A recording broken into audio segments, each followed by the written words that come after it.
قرآن مجید برہان رشید میں اللہ رب العزت نے ارشاد فرمایا النبی اولا بالمؤمنین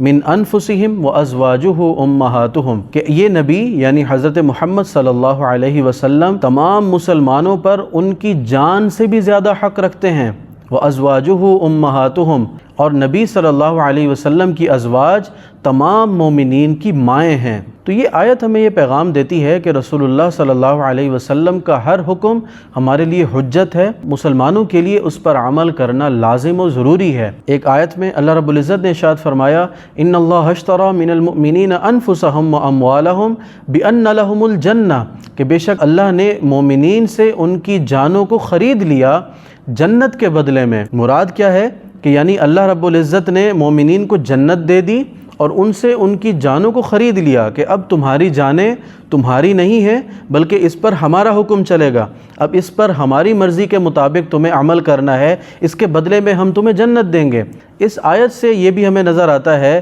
کہ میرا جسم میری مرضی، یہ بات بھی درست نہیں ہے، کیونکہ جو میرا جسم ہے اس پہ اب میری مرضی نہیں بلکہ اللہ رب العزت کی مرضی چلے گی، کیونکہ اللہ نے یہاں خود بیان فرمایا کہ ہم نے تمہاری جانوں کو جنت کے بدلے میں خرید لیا، اب تمہاری جانیں تمہاری نہیں ہیں، ان پر حکم تمہارا نہیں چلے گا، ان پر حکم اب ہمارا چلے گا اور اس کے بدلے میں ہم آپ کو جنت دیں گے۔ اور اگر کوئی شخص یہ کہتا ہے کہ میں اپنی زندگی اللہ کے حکم کے مطابق نہیں گزاروں گا، اس کے ساتھ پھر یہی معاملہ ہوگا کہ آپ اپنی مرضی سے زندگی گزار رہے ہیں تو پھر آپ کے ساتھ جنت کا بھی کوئی وعدہ نہیں ہے۔ تو ہمیں اس طرح کی ڈائلاگ سے اپنی ذہنوں کو پاک رکھنا ہوگا، اپنے ماحول کو جو ہے وہ درست رکھنا ہوگا کہ میرا جسم میری مرضی، اس پہ میری کوئی مرضی نہیں، اس پہ صرف اور صرف اللہ کی مرضی ہے۔ اللہ رب العزت نے ایک اور آیت میں ارشاد فرمایا وَمَا خَلَقْتُ الْجِنَّ وَالْإِنسَ إِلَّا لِيَعْبُدُونَ، کہ ہم نے انسان اور جنات کو نہیں پیدا کیا مگر اپنی عبادت کے لیے۔